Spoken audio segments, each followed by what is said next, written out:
we have to start with two massive Game 6s that are going down tonight on ESPN. Let's go. We have the Warriors, the Lakers. They can both close out their first-round series at home tonight. So with that, let's bring Zach Lowe into this conversation, because out of all of the players, Zach, who are going to see the floor for these four teams, who is the singular most important guy? It's still, all these years later, LeBron James, because the Lakers should not want any part of going back to Memphis for a Game 7. And I thought LeBron, by his standards, played a passive game in Game 5. 5 of 17, 9 of his shots were threes. And we saw Memphis went all in on shooting. They played smaller. They played more guards, more Luke Kennard, more Tyus Jones with John Morant. If LeBron has a well-spaced floor for his team, and the other team has all those little guards on defense, that is hunting time for LeBron. That is, where is Luke Kennard? Bring him into a pick and roll with me, and if they switch, I'm posting up. Where's Ja? Where's Tyus? And we didn't see that bully ball gear from him in that game, and that's fine.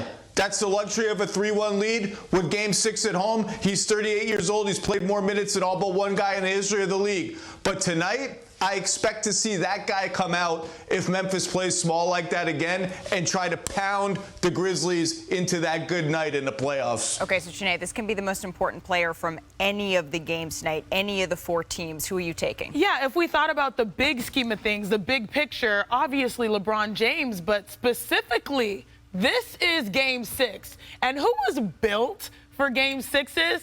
We all know the answer. Klay Thompson. Klay Thompson, he shoots almost 50% from three.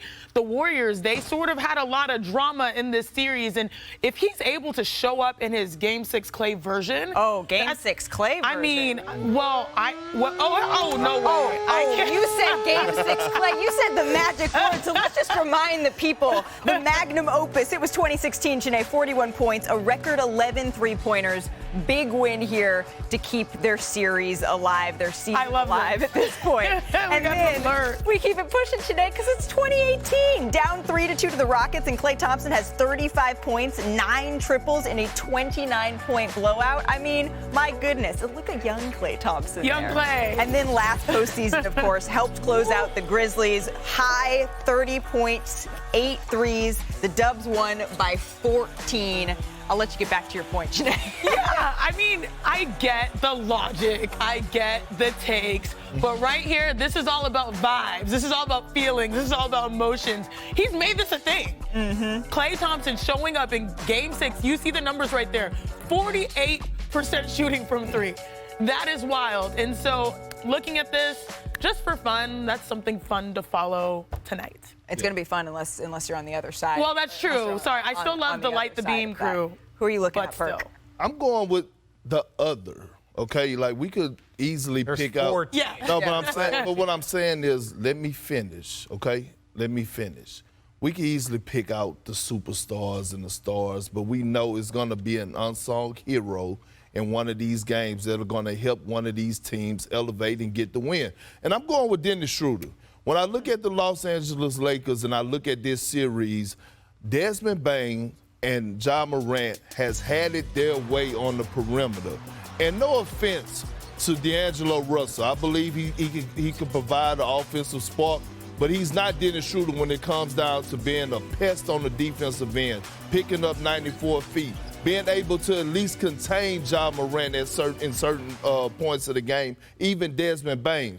If the Lakers want to win this, Darvin Ham has to play him more than 19 minutes, okay? He got to put it up there about 30. Like, I expect more minutes for Dennis Schroeder. I think he's going to be the deciding factor on why the Lakers win this game tonight. No, I do agree with a large portion of what you said. D'Angelo Russell, to me, is at the point now where if he's not scoring, he's not doing much else for you. So you want to give him that opportunity, and he's played so well late that I think it's hard to kind of just say, hey, we're gonna skip on you. We're gonna move to Schroeder. This is what I'm talking about. I want to tell you guys what the real key is, right? Because we got 2 games here. Tie your shoe, Richard. You know what? My shoe ain't tied because you know what? I like to keep it casual. Here. It's casual Monday here in the studio. It's so we want to Friday. chop it up. It's Friday for y'all. Anyway, This is who I think is the key. It is Draymond Green and Kevon Looney. I think these two are going to be the key to the game. Why? Because of their defense on Sabonis. Sabonis is the hub of everything that they do on the offensive end in Sacramento. So if we roll Z tape, we can show you some of the things. Now here, look at how they're guarding Sabonis. Look, they have so much depth, and Draymond now gets to play free center, or free safety, excuse me. He's got an okay shooter there in the corner, but watch, Draymond gets to float. Now Draymond gets to go back to his man. See, Draymond's allowed to be free safety, and Kevon Looney is there to guard every single thing that they need. Now here, again, you put Draymond in the pick and roll. Now Draymond is guarding him. Look, he's able to play free safety, get to De'Aaron Fox, because you know De'Aaron Fox, you got to have two people guarding him at all times. But Draymond Green's activity has been outstanding. And then if he's able to give you something offensively, he scored 20 points for the first time all season. He scored 21 points for the first time in a playoff game since 2019. Would you bring him off the bench again in this game? I would. Steve Kerr? First of all, if you have an unbothered player who can make that strategic move and really just feel like he's doing the best thing for the team, it has translated to wins. The game in which he did not play, obviously he drove to the arena and said, hey, I see what is happening when I am coming off the bench and with the rotations. And as I said before, it's not how you start, it's how you finish. That's what Perk said. And so what they see is that they have better offensive floor spacing. Jordan Poole seems more consistent shooting the ball and just sort of feels like he's more involved early on. And then lastly, he's out there just playing defense and playing to his strengths. And so I think, Richard, you're exactly right. Maybe your answer is his answer, the others. Because the others stepping up, I know a lot of people will focus on Steph. A lot of people will focus on Klay. Like yourself. Yeah, what do you mean? Like you just said, Klay said a lot of people are going to focus on Klay. You just did a game 6 play. We mean what I mean. No, but what I'm saying is the others, Kevon and Draymond, could really be the ones that impact them. So you guys have the same-ish answers. No, we don't have the same. Never? Since we're talking about Golden State, I'm actually riding with them now. I'm actually riding with them. Yeah, you're jumping ship? Yeah, I am. I'm jumping ship right now. I'm actually a fan of the Golden State Warriors. I believe that, one, they're the smartest team in the league right now. I'm watching teams around the league and the quote-unquote contenders, they're playing dumb basketball, stupid basketball. Coaches are making dumb decisions. And when I look at this team, Draymond Green getting suspended was the best thing that happened to this Warriors team because, to me, it made them come closer together. Now, all of a sudden, when Draymond comes back and he tells Steve Kerr, hey, you know what? I'm going to take a lesser role. I'm going to come off the bench. All of a sudden, guess what?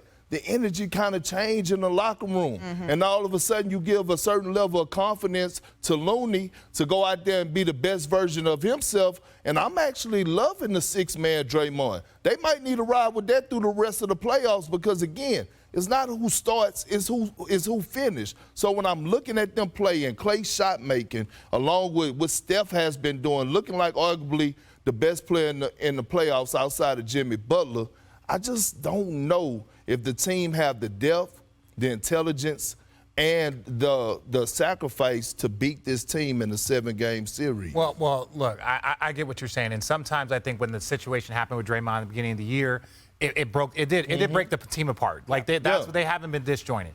So now all of a sudden, Draymond gets a chance to be like team first. Here, this is about you guys. Good point. Like, I'm going to come off the bench. I know I have my issues, but when it comes to winning and when it comes to the game of basketball, team first, and like to your point, that can bring the team together. The last thing I'll say is of these 2 games, right, the team that gets, if this goes 7, the difference is I believe that the Warriors can win in 7. I don't think that the Lakers can win in 7 on the road. Oh, agreed. That's the difference. That's the difference. So this Memphis-Laker game, it's all about game 6. The Warriors, in my humble opinion, they have a little bit more leeway. Even with their road struggles. Even with their road struggles, they just won a game on the road. I'm not going to root it. I'm not going to bet against like the Golden State Warriors and their team. This is must win for the Lakers. Yeah, the Lakers. It's must win. You don't want to put the extra miles on either. Yeah, but it's hard for me to doubt Braun in the game. I'm not doubting Braun. It ain't Braun I'm doubting. I can't count him out. Who you doubt? All right, true. How many other players they got on their roster? Well, under Steve Kerr, at least, the 14. Warriors, they're 10-3 at home with an opportunity to clinch a series as opposed to 12-7 on the road. So it does get a little bit shakier. Thank you for watching ESPN on YouTube. For live streaming sports and premium content, subscribe to ESPN+.